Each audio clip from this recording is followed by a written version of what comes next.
Assalamualaikum warahmatullahi wabarakatuh. Rekan-rekan mahasiswa yang dimuliakan Allah Subhanahu wa taala. Di sesi yang ke-6 ini, Bapak akan menyampaikan tentang prinsip kebebasan beragama dalam Islam.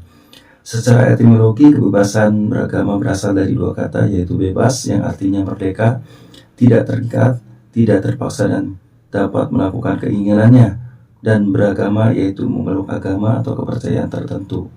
Istilah kebebasan beragama menurut Tabir After pada mulanya mengacu kepada masyarakat yang majemuk, sedangkan yang dimaksud dengan masyarakat majemuk adalah masyarakat yang penduduknya tidak homogen, tetapi terbagi ke dalam kelompok suku, etnis, rasial, agama, dan kebudayaan. Prinsip kebebasan beragama dalam Islam adalah bahwa setiap individu bebas memilih dan mengimani agamanya, serta mengamalkan ajaran-ajaran agama yang diyakininya. Prinsip kebebasan beragama dalam Islam.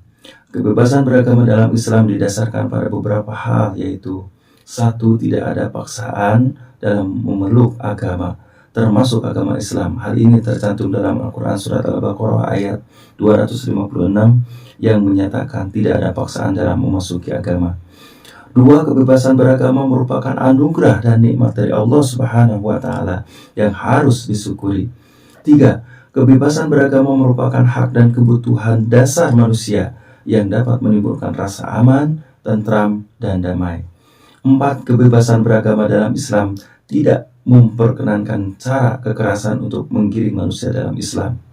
5. Kebebasan beragama dalam Islam tetap berpijak kepada garis-garis yang telah ditetapkan Al-Quran dan Sunnah Nabi Muhammad SAW. Etika sosial dalam Islam. Etika sosial adalah seperangkat aturan berkaitan dengan apa yang terbaik atau sebaiknya dilakukan dan apa yang sebaiknya ditinggalkan ketika bergaul dengan orang lain. Hal ini bertujuan agar semua orang merasa nyaman, hidup damai, dan tidak saling bermusuhan. Di antara ayat Al-Quran yang berkaitan dengan etika sosial adalah Quran Surat Al-Hujurat ayat 11. Ketika sosial dalam Islam. Etika sosial dalam Islam. 3 hal yang dilarang dilakukan di ruang publik menurut Quran Surat Al-Hujurat ayat 11. 1. Al-Sukriyah. Menurut Fakhruddin Al-Razi, yang dimaksud dengan kata ini adalah sikap tidak memandang orang lain dengan pandangan mengagungkan atau ijlal, tidak mengoki eksistensinya dan menjatuhkannya dari derajat yang semestinya. Raji 1995. Alams Fakhruddin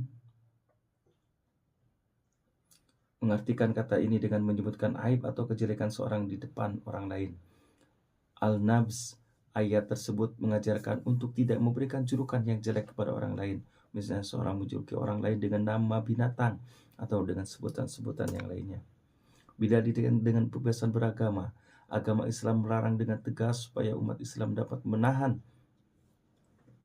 Bila dikaitkan dengan kebebasan beragama, agama Islam melarang dengan tegas upaya umat Islam dapat menahan dan mencegah perbuatan tidak terpuji berupa hinaan, serta terus mempelajari lebih dalam yang berkaitan dengan ajaran agama Islam. Karena dalam Islam menghargai dan menjamin hak kebebasan beragama dan kebebasan bertuhan. Hal ini Islam melarang perbuatan yang menghina itu. Allah Subhanahu wa taala mengingatkan dengan firman-Nya dalam Quran Surat Al-An'am ayat 108 yang artinya, dan janganlah kamu memaki sesembahan yang mereka sembah selain Allah, karena mereka nanti akan memaki Allah dengan melampaui batas tanpa dasar pengetahuan. Demikianlah kami jadikan setiap umat menganggap baik pekerjaan mereka. Itulah yang bisa Bapak sampaikan pada sesi ini. Semoga bermanfaat.